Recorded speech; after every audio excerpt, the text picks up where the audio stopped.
What's up, guys? I'm Amanda Morrissey, and welcome back to another episode of Too Pretty to Be Unhappy.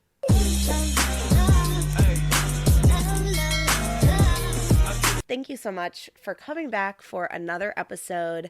I hope that you guys really enjoyed last week's episode, all about my sister's bachelorette in Disney World. It was such a fun trip. It was exhausting. It was fun. It was magical. And most importantly, she had a great time. All of her favorite people together in one place. And to be able to bring that celebration to someone who deserves it so much, it was really special and really awesome and fun. So that was really great. I also hope that you guys kind of like the interviewing style. So as we progress with this podcast, it's all a learning adventure and experience for me. So I am trying out different formats. So I thought that that was a fun one to do in interview style. We obviously have our guest styles and stuff. So let me know in the comments if you like that kind of format or not, if you want to see more of it or not. So yeah, it would be really great because I obviously want to bring all of the content that you guys like to listen to and watch. So for today, we are going to be getting into a bit of a story time, but before that, I always want to be real with you guys and just kind of tell you how I've been feeling lately. And we know that, and we talk about on the show, how mental health is not a linear process and healing isn't a linear process. And there's a lot of ebbs and flows. And recently, I'm not going to lie, I feel like I've kind of been going through it and haven't really been feeling like my best self. And I know for me, and I don't know if anyone else gets this, it's almost like the post-travel blues. And I've noticed this since a lot of my trips this summer in Europe and things. When I come back, I almost go through this low. And I don't want to call it, a deep depression or anything like that, but I I get a little sad. And it's a bit of a low that it can last anywhere from a few days to a week to 2 weeks. And trust me, I know we can't live in vacation time, right? And if any of you follow me on Instagram or anything, you know that I am always on the go and I love traveling. Put me on a plane, get me anywhere. I love it. But I also understand that that can't be real life, at least for me right now, financially. That can't be my real life on the day to day, every day. So coming back from, especially this, dopamine high of traveling and having fun and doing fun things and having cool experiences and everything. And then coming back to what feels like the mundane, I know personally I struggle with. I don't know if anyone else kind of goes through the post-travel blues is what I'll call it. But if you do, I would love for you to leave a comment or let me know because it would make me feel really good to know that I'm not alone in this. Um, it is something that I talked to my therapist about. And, I know especially my last session, she was poking and prodding and because she knew that something was off. And I told her, I was like, listen, we talk about this every time I come back from a trip. I feel like I get sad. And it's like, it makes me not want to travel, but I do want to travel, but I don't want to come back and be sad. And, you know, then I start to internalize things and I'm like, am I sad coming back to this life because I'm not happy with it or what? But I know that I am. And then again, here we are, just like the anxiety and like it's kind of just spiraling in my head. But talking with friends, talking with my therapist definitely helps. I also don't think that it helps that I've been sick for the last couple weeks. As you guys saw, I wasn't able to put the Disney episode out, the Bachelorette episode out when I wanted to because I had a cold, I was ill. And I didn't want to put something out that wasn't 100%, especially a fun episode like that. So I haven't been feeling too good. So obviously that definitely plays into it as well. Because when, you're physically not feeling good, mentally it's kind of hard and tough. You're sitting on the couch, you're trying to get better, you're sleeping a lot, you're napping a lot.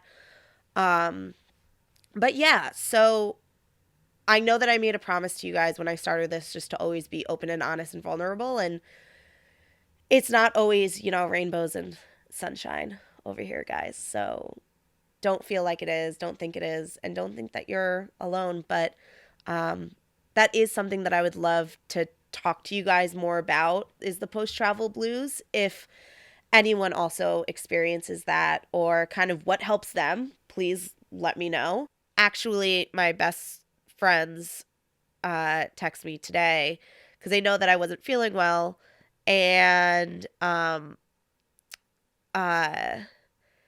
best friend Jocelyn said, "Have you been cold sick or like sad sick?" And Nina said, "Important questions." I said cold sick, but oh my God, thanks for asking. I said also, I guess, a little sad sick, but I think that's a bit in tribute to being cold sick, but starting to feel more like myself today. And I just want to say, get yourself some friends that ask. Get yourself some friends that check in and check in on you and make sure that you're okay. Because I think that that's really important. And that really did make my day that they even thought to ask. Something else that I wanted to be open and honest about with you guys too, and it hasn't been that long, it's been 7 days, but I have also made a conscious decision right now to limit my alcohol intake. I know personally that alcohol does affect me in, in a mental way. Alcohol is a depressant. And, you know, obviously when I'm already feeling low and I'm already, feeling a bit in the blues and such, I don't need to be adding to it anymore by taking an alcohol. And, I was kind of counting as how much I was drinking during the week and why I, was drinking or the occasion and things. And I was like, you know what, Amanda, you're feeling a little sluggish.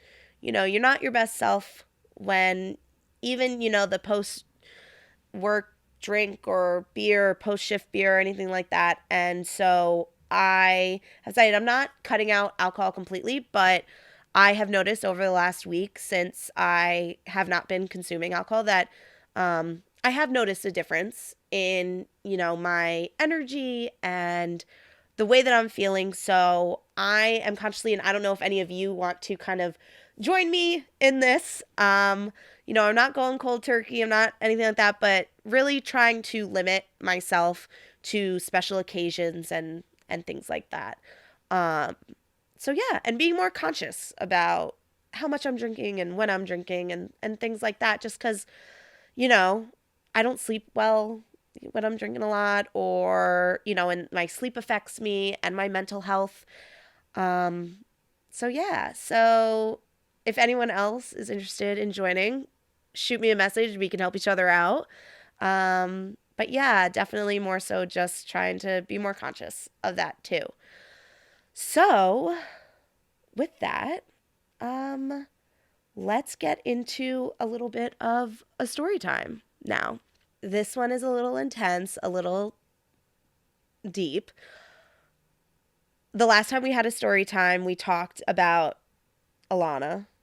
And if you haven't watched Alana, make sure you watch the traveling etiquette episode part 2. Talk about her. But I'm going to keep doing some of these story times because I feel like some of these experiences that I've had, some of them have been really funny. Some of them are not so funny, like this one that I'm going to talk about. But something that, there are always things that I learn from and can grow from. So, this one starts. It was October of 2021. And I had, if we remember in my kind of mental health timeline, me and my ex, the narcissist from the narcissist episode, had broken up in June of 2021. I had a pretty difficult summer, and then I had what we would call, my anxiety attack that kind of kickstarted my mental health journey in September. And then no, it was probably November. In November, I wanted to try to put the feelers out there again on dating. I wasn't sure if I was too ready yet, but I had never really given dating apps a true chance. And so I was like, you know what, Amanda, just try, put yourself out there, see what's out there.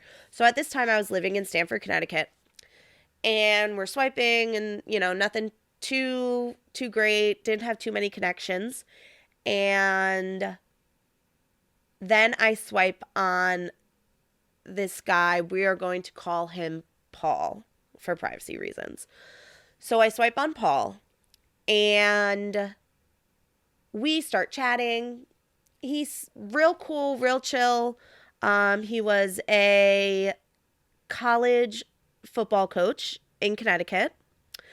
He had played most of his life, and then, he had a true passion for coaching.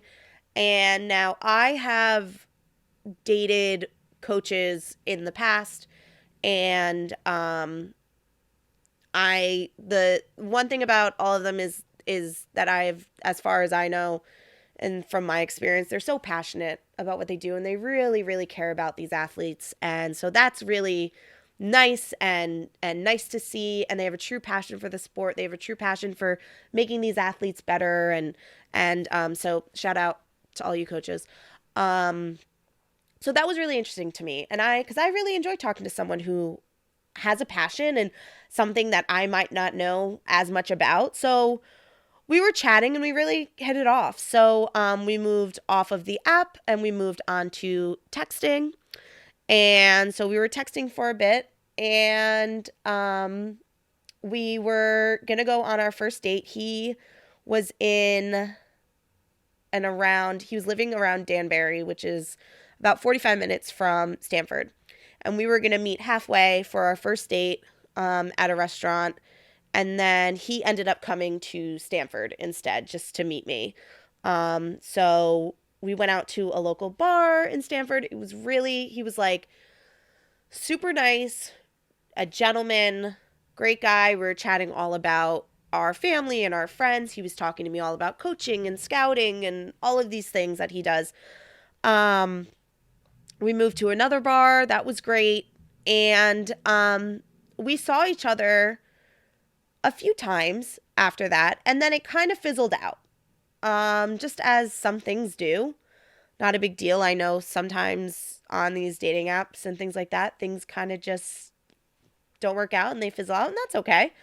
But he was interesting. And the thing that really kind of got me with this one was he was really kind of the first guy that I had felt something for or had an interest in since my ex, from the previous summer. I was slowly dipping my toes back in the dating pool, and he was the first guy that I was kind of like, wow, this is interesting. Okay. Kind of seeing a light at the end of the tunnel, whether I didn't want to jump in too much, but I was like, all right, Amanda, you can do this. Like you can meet someone new. You can find interest in someone new. Like life isn't over.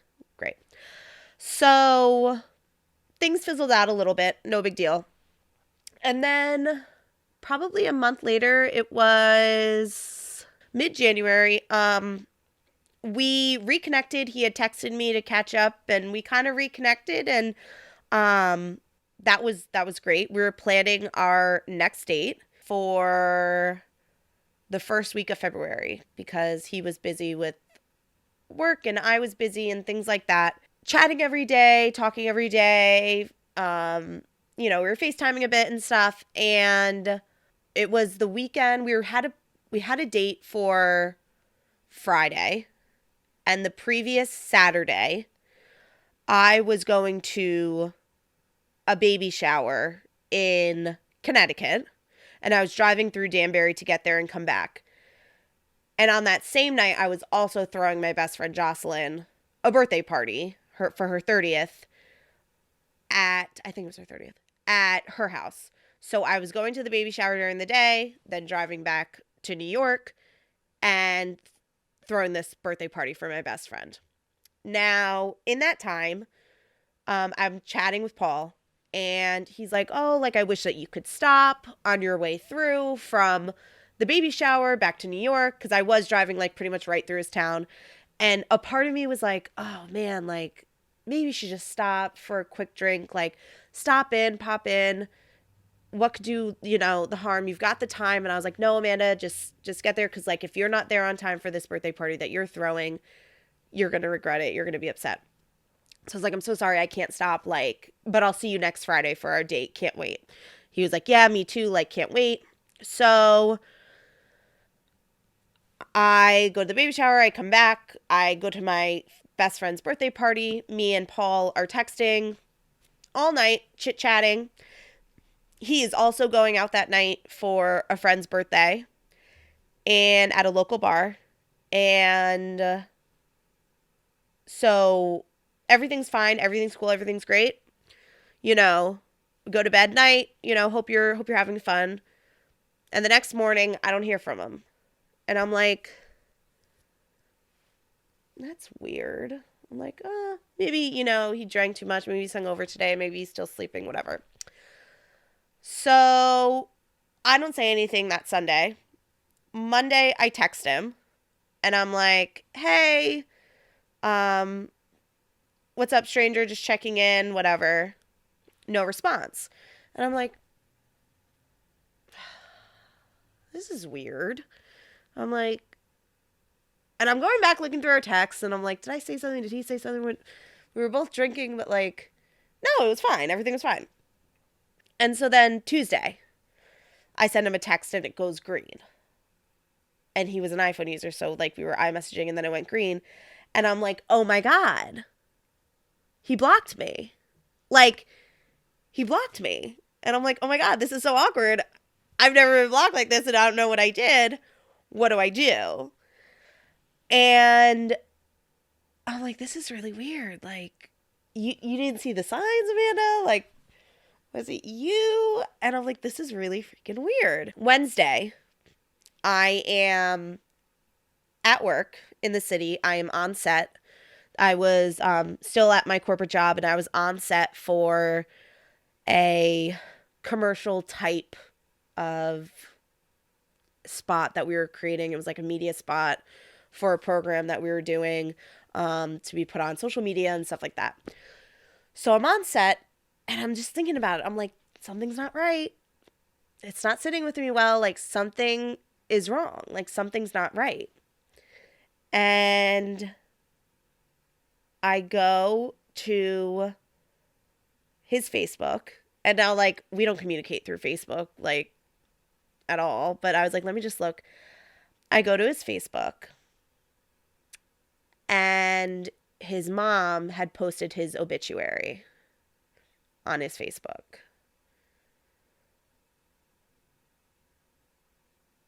And I was, in that moment, my heart just sunk. And of course, I started to cry, and I was filled with so many emotions about this. Now, meanwhile, just know, my mental health isn't great at this time, but just, I felt so awful for him and his family. He was 31 or 32, and he was killed in a car crash the night that we were texting, and I was at my best friend's birthday.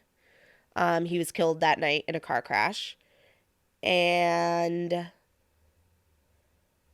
I just kept thinking to myself, damn it, Amanda, like, was it fate that I didn't stop when he asked to get the drink that day. Could I have seen him? Would it have been better to have seen him or not? And I'm not a wildly religious person,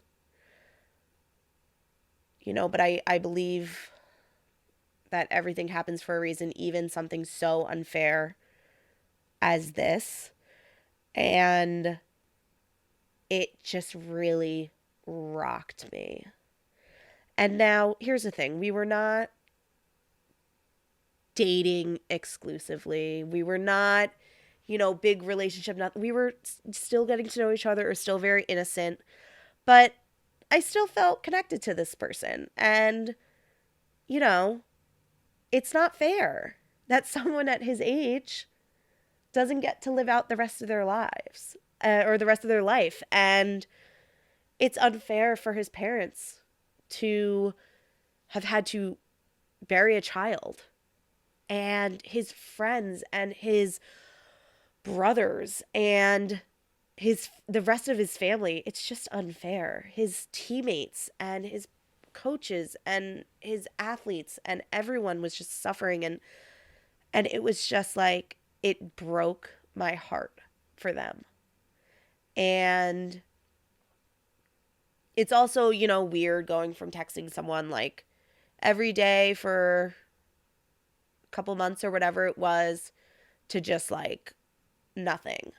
And as I said, like, my mental health at this point wasn't great either. And this was really hard, and my heart just broke for them.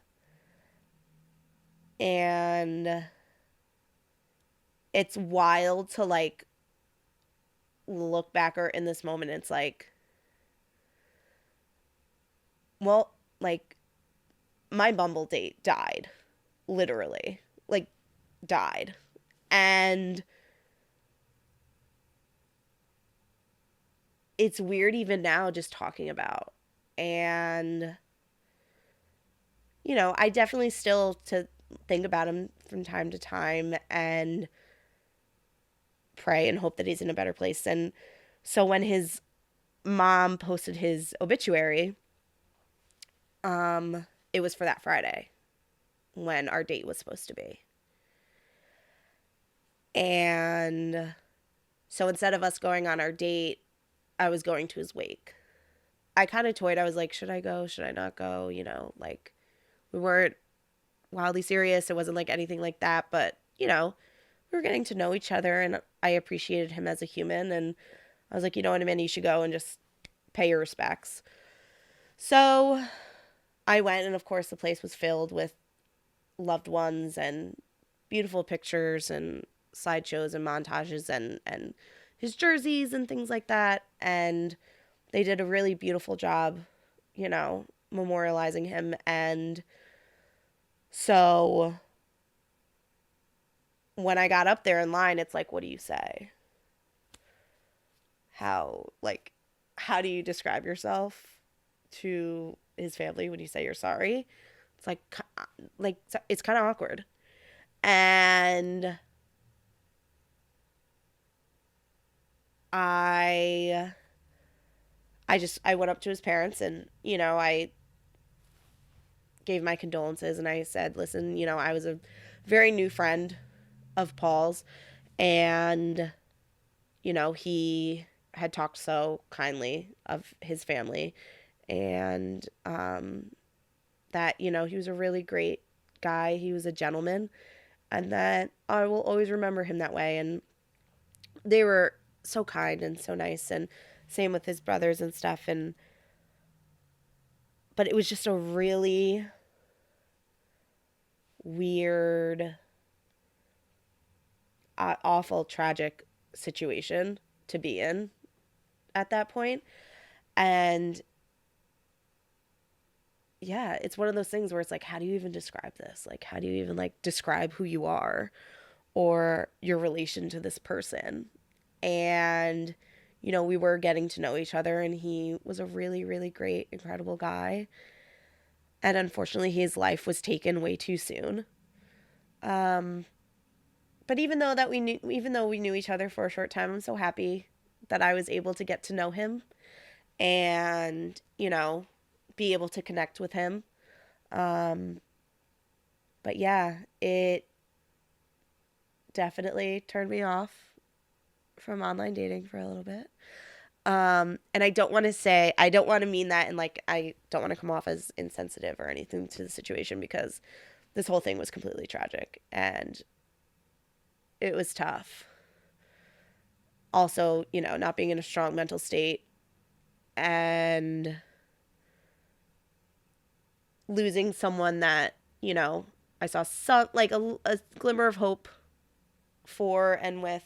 My heart goes out to Paul's friends, family, loved ones. My heart is with you guys, and, I still think about him to this day and think highly of him, and I hope that everyone is doing well in their healing journey. So that wraps up this story. Before we end the show, I do want to talk about or read some of the comments that we've received on some of our episodes, because as I've said in the beginning, I've been in a little bit of a rut, a little bit of a low, and it's hard to find motivation when you're feeling that way to even do the things that you love. Like, I love doing this podcast. I love getting in front of you guys and spilling my heart, and because I find it very therapeutic, and I hope that you guys enjoy it too. But when you're in that low, sometimes it is kind of hard to find the motivation. So I reread some of these comments, and it reminds me, like, oh wait, Amanda, yes, this is why you like doing this. This is why this is important. So one person said on the Good Airplane Etiquette is Pretty Part 2 episode, love this. I had to laugh out loud and I needed that. On the Part 2, Female Friendships Are Pretty, 2 episodes ago, someone said, so many tears, so many good points. Love you guys so much. On the Good Airplane Etiquette is Pretty again, Part 2, someone said, laughing face, what an entertaining story. Don't be an Alana. Don't be an Alana. And if you don't know what I'm talking about, go back to the episode, because you'll know. Someone else said on the Traveling Alone is Pretty episode, keep going. I absolutely love watching.